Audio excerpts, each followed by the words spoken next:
Soy Fátima Ríos de la sección 2.4 y en este video voy a hablar sobre el metabolismo de los carbohidratos. Muy bien, ahora, ¿qué son o qué es el metabolismo de los carbohidratos?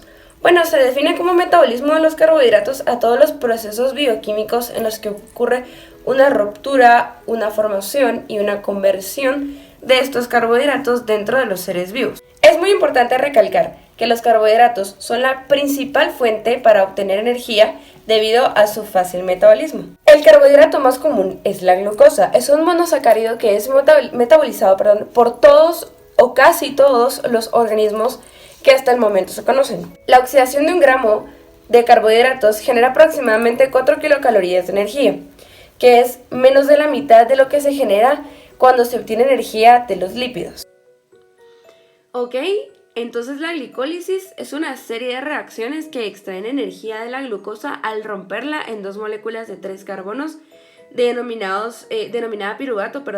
La glicólisis es una vía metabólica ancestral, o sea que es muy antigua y se encuentra en la gran mayoría de los organismos vivos hoy en día. En los organismos que realizan respiración celular, la glicólisis es la primera etapa de este proceso. Sin embargo, la glicólisis no requiere oxígeno, por lo que muchos organismos anaerobios, o sea, organismos que no utilizan oxígeno, también tienen esta vía. La glicólisis ocurre en el citosol de una célula y se puede dividir en 2 fases principales. La fase en la que se requiere energía y la fase en la que se libera energía. Bueno, entonces, hablando con más detalle sobre la fase en la que se requiere energía, entonces acá en esta fase se van a gastar 2 moléculas de ATP para formar un azúcar inestable que luego se va a romper y va a formar 2 moléculas de 3 carbonos que son isómeros entre sí. Entonces lo vamos a ir viendo por pasos. Entonces en el paso 1, un grupo fosfato se transfiere del ATP a la glucosa y se transforma en glucosa 6-fosfato. La glucosa 6-fosfato es más reactiva que la glucosa y la acción del fosfato retiene la glucosa dentro de la célula, porque la glucosa con un fosfato es incapaz de atravesar por sí sola la membrana. En el paso 2, la glucosa 6-fosfato se convierte en su isómero, que es la fructosa 6-fosfato. En el paso 3, un grupo fosfato se transfiere del ATP a la fructosa 6-fosfato y se produce fructosa 1,6-bifosfato. Este paso lo cataliza la enzima fosfofructoquinasa, que se puede regular para acelerar o frenar la vía de la glicólisis. En el paso 4, la fructosa 1,6-bisfosfato se rompe para generar 2 azúcares de 3 carbonos, la dihidroxiacetona fosfato y el gliceraldehído 3-fosfato. Estas moléculas son isómeros el uno del otro, pero solo el gliceraldehído 3-fosfato puede continuar directamente con los siguientes pasos de la glucólisis.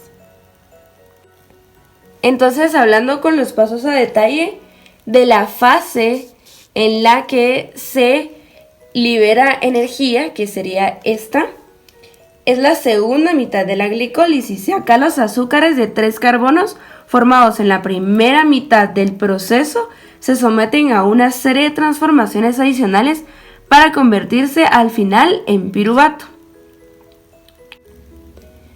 Entonces, continuando con los pasos, en el paso 6, 2 semirreacciones ocurren simultáneamente. Entonces tenemos la oxidación del gliceraldehído 3-fosfato y la reducción del NAD en NADH y más H. La reacción general es exergónica y libera la energía que luego se usa para fosforilar la molécula, lo que forma 1,3-bifosfoglicerato.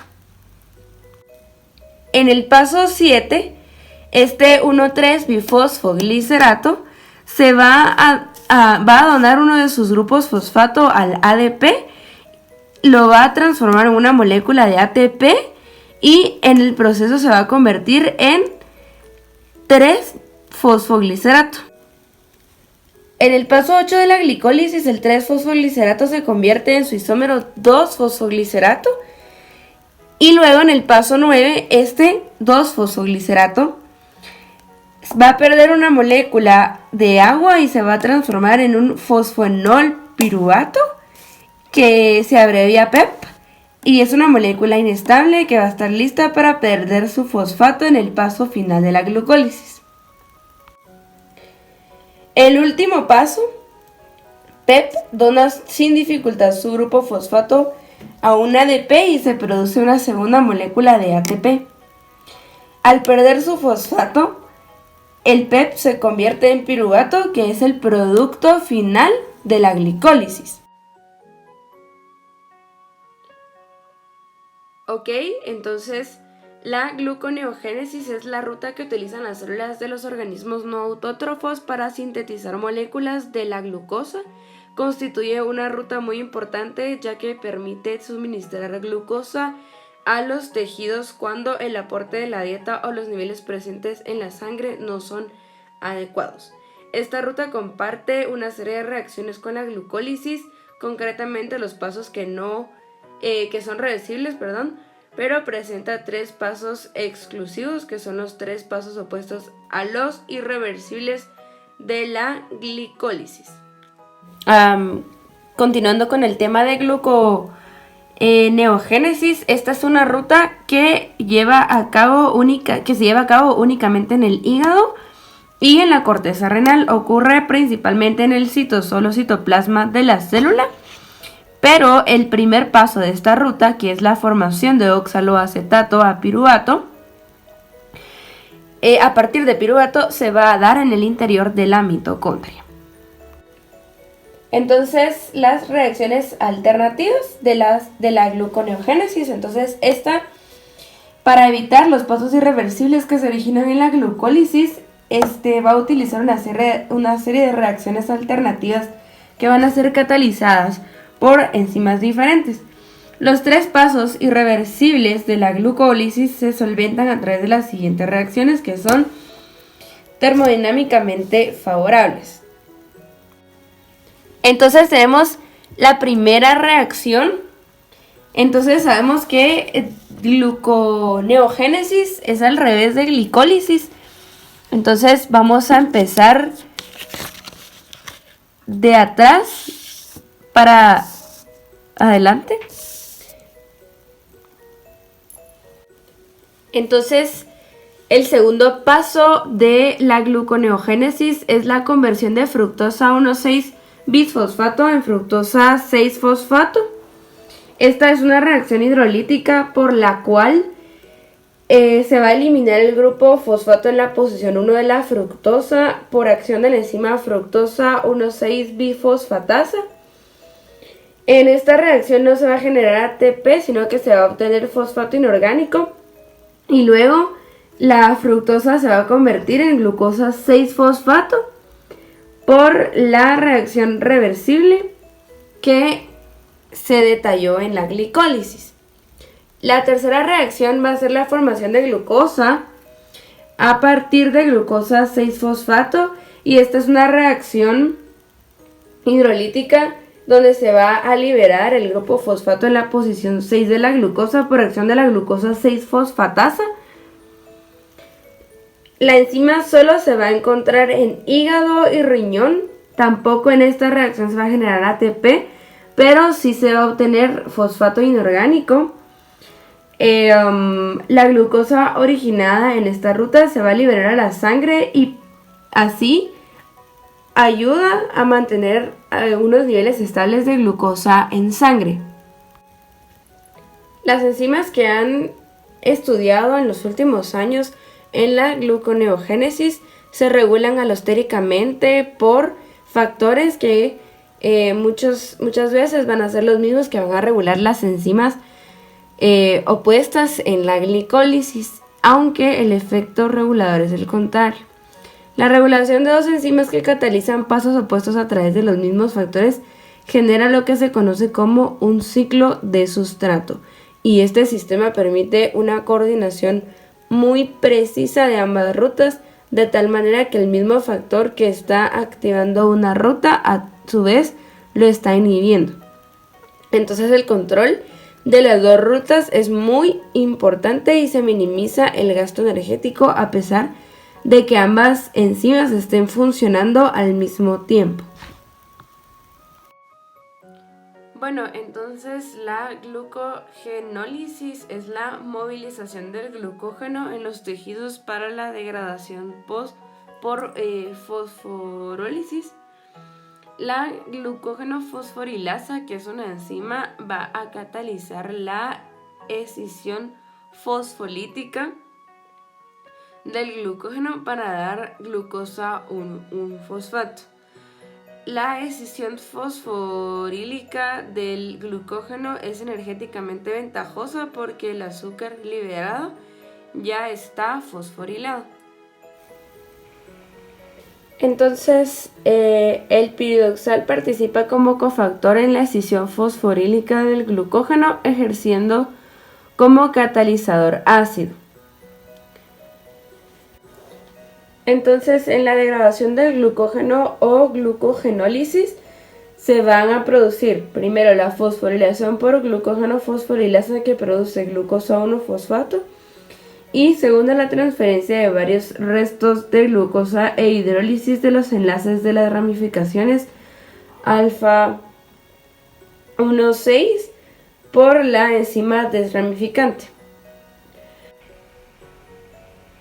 La enzima desramificante actúa en dos actividades: transferasas u oligoglucotransferasas, que van a catalizar la transferencia del resto de la cadena lineal hasta otro extremo y que libera el último resto de glucosa de la ramificación como glucosa libre. La glucosa 1-fosfato que se libera en la fosforólisis se transforma en glucosa 6-fosfato mediante una isomerización catalizada por fosfoglucomutasa, que requiere como cofactor glucosa 1,6-bifosfato. Las células hepáticas contienen glucosa 6-fosfatasa, que es una enzima hidrolítica ausente en músculo y cerebro, que va a permitir al hígado poder exportar la glucosa a la sangre. Regulación de la glucogenólisis. La glucógeno-fosforilasa es la enzima reguladora y está regulada, valga la redundancia, mediante dos mecanismos: regulación alostérica por metabolismos, que en el músculo es AMP y en el hígado es la glucosa, y por modificación covalente, que es reversible por desfosforilación como respuesta a la acción hormonal. Aquí ya tenemos que considerar que la regulación del metabolismo glúcido es muy diferente en el músculo y en el hígado. En el músculo, el objetivo de esta vía es la degradación de glucosa para la producción de ATP para la contracción, y en el hígado cumple otras funciones: mantener el nivel de glucosa constante en sangre, para lo cual la moviliza desde el glucógeno y la exporta, o bien la importa y la almacena en forma de glucógeno para cuando la necesita, e incluso la produce. Modificación covalente de las enzimas mediante una cascada de fosforilaciones en respuesta a la acción hormonal, que pueden ser adrenalina en el músculo y glucagón en el hígado. Existen dos formas de la enzima que degrada el glucógeno: glucógeno fosforilasa A y fosforilasa B. La fosforilación en un resto de serina de cada subunidad de fosforilasa B hace que se convierta en fosforilasa A, y esta fosforilación la cataliza la fosforilasa B quinasa. La regulación alostérica de la fosforilación, entonces tenemos que la AMP va a estar en el músculo y la glucosa va a estar en el hígado. Entonces el AMP es un efector alostérico positivo, que va a actuar o activar la fosforilación B del músculo. Se va a unir a la fosforilasa B y va a provocar un cambio de conformaciones que la va a activar, actuando así cuando el estado energético del músculo es bajo. El ATP puede revertir este efecto activador sobre la glucogenólisis. En el hígado, la elevada concentración de glucosa de sangre desconecta o desactiva la glucogenólisis en el hígado, y la glucosa se une a la fosforilasa A y así provoca un cambio de conformación que conlleva la liberación de la fosfatasa. Esta hidroliza los restos fosfato de la fosforilasa A, transformándola en fosforilasa B.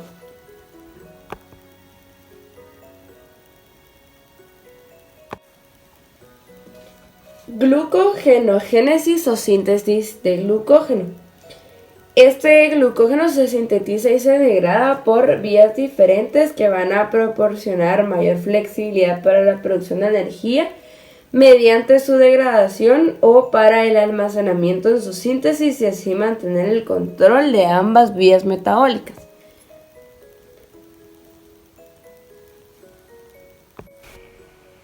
Entonces, la primera reacción es la activación de las unidades de glucosa a UDP-glucosa.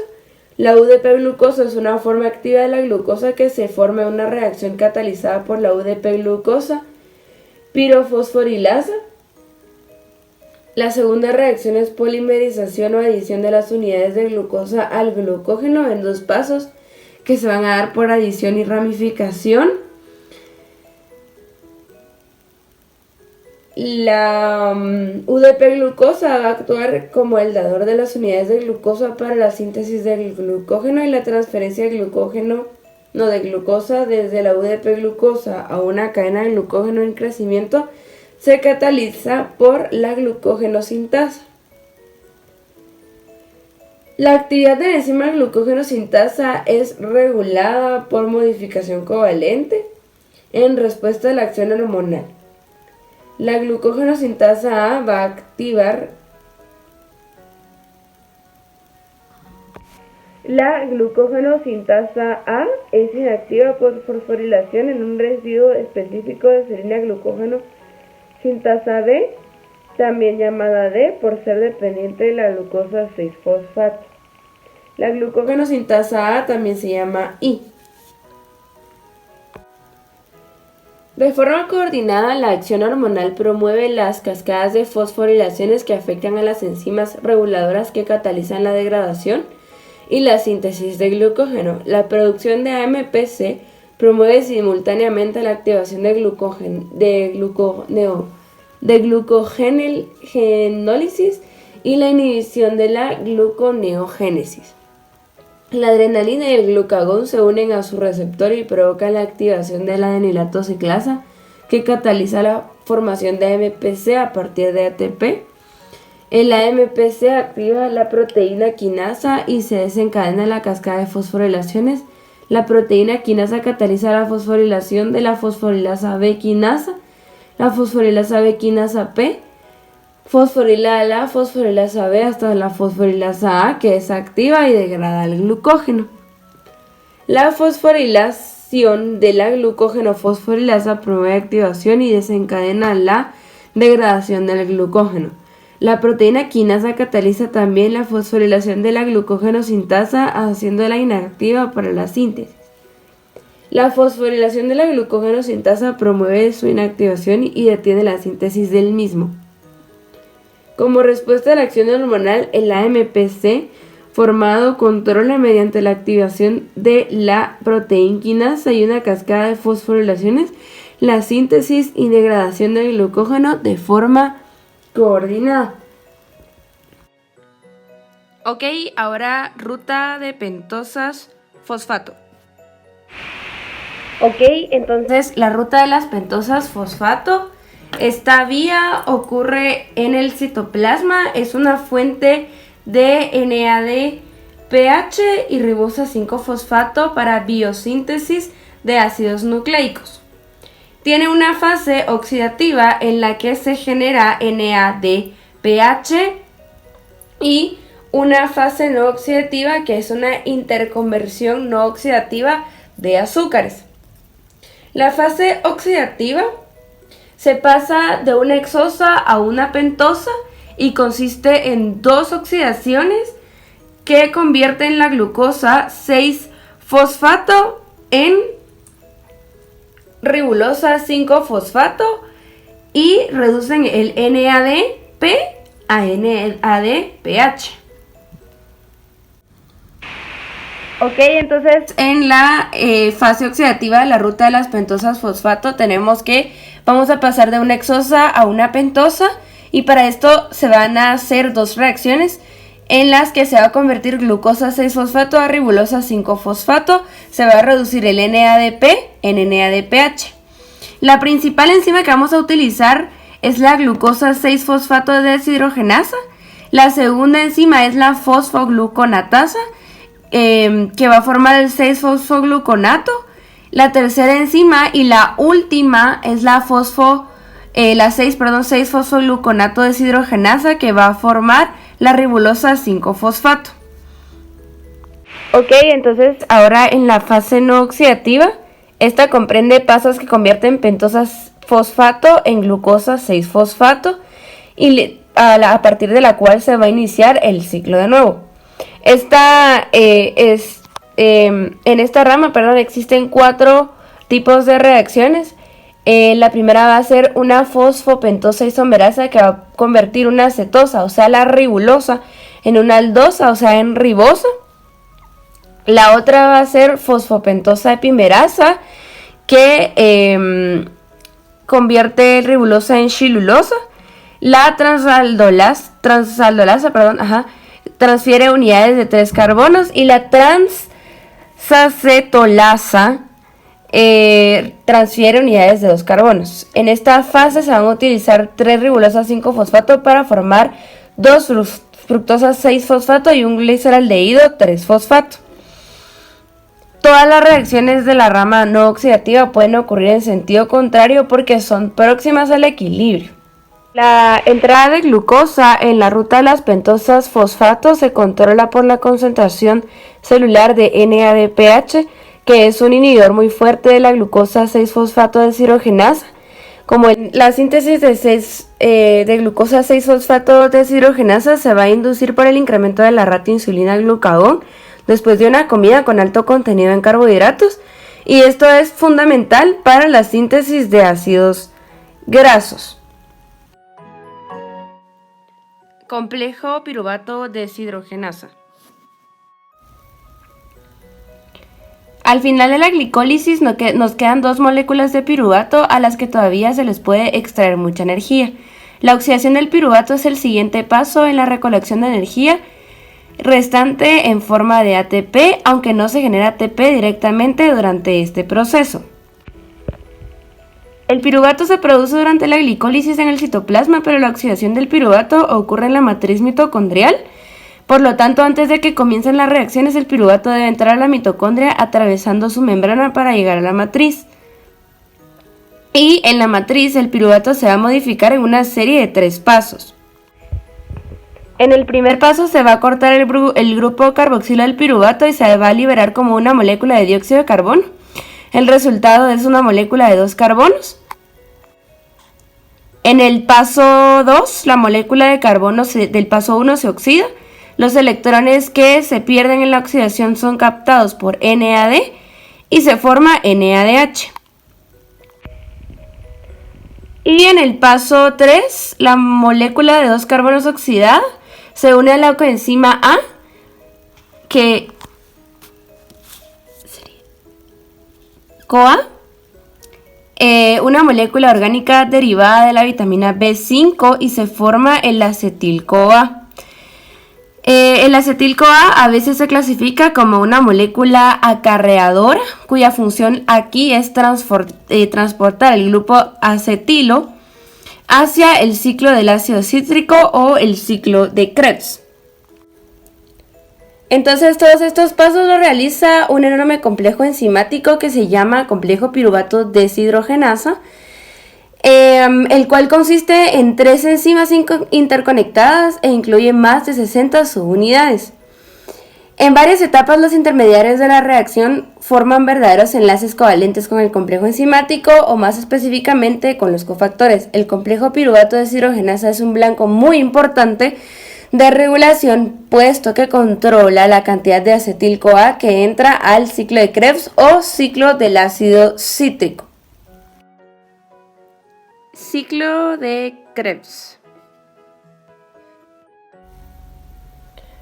Ok, ahora el ciclo de Krebs. Este es una ruta metabólica, o sea, una sucesión de reacciones químicas, ya lo sabemos, que va a formar parte de la respiración celular en todas las células aerobias, donde es liberada energía almacenada a través de la oxidación del acetil-CoA derivado de carbohidratos. Aquí está el acetil-CoA derivado de carbohidratos, lípidos y proteínas en dióxido de carbono y energía química en forma de ATP. En la célula eucariota, el ciclo de Krebs se va a realizar en la matriz mitocondrial. Ok, entonces tenemos que el ciclo de Krebs va a iniciar con el acetil-CoA y esta interacción con el oxaloacetato va a regularse por una enzima que es la citrato sintasa, que es una liasa y va a condensar.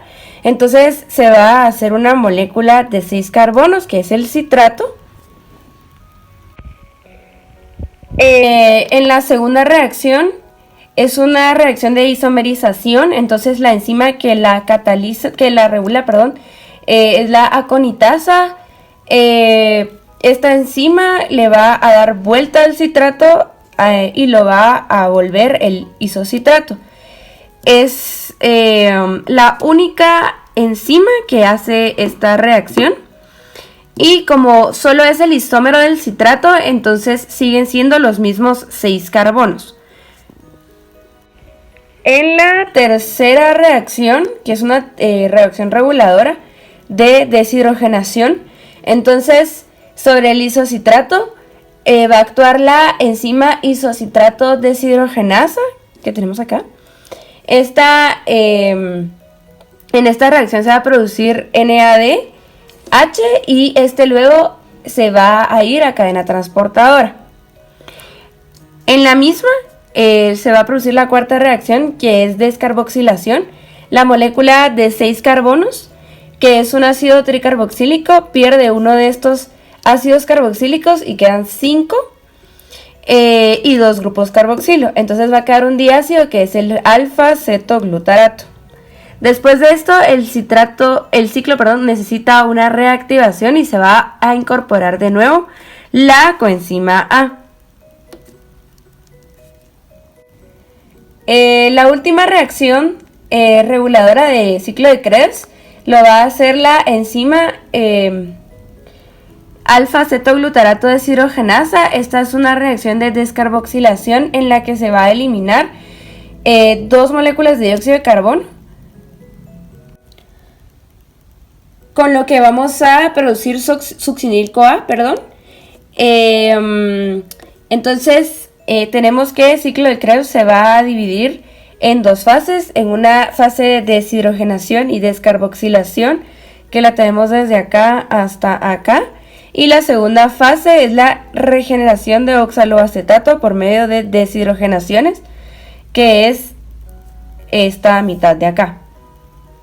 Entonces, en la regeneración de oxaloacetato por medio de deshidrogenaciones se van a hacer 3 reacciones. La primera se hace con la enzima succinato deshidrogenasa, que va a producir FADH. Aquí se va a deshidrogenar el succinato y se va a producir fumarato, que es una molécula insaturada. Luego se va a volver a hacer FADH. Al fumarato se le va a agregar agua y entonces se va a producir malato. Y a partir de malato se hace oxaloacetato por medio de la malato deshidrogenasa, y esta es una reacción reversible, como podemos ver en el diagrama. Estas reacciones son parecidas a la beta oxidación de ácidos grasos, como un dato extra. Y por último, ciclo de Krebs va a ir a mayor velocidad cuando se pasa de estado energético a estado basal.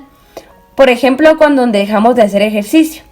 Entonces, cuando se baja todo el ATP, regresa a velocidad inicial y por lo tanto vamos a tener que el ciclo de Krebs tiene 3 velocidades: la basal, la demanda de energía, y cuando los efectores alostéricos negativos van a bajar la tasa de reacciones, que es, como ya dije, como por ejemplo cuando nosotros hacemos ejercicio. Entonces, ciclo de Krebs irá más rápido porque necesita eliminar todo el ATP que nosotros acumulamos durante la demanda de energía.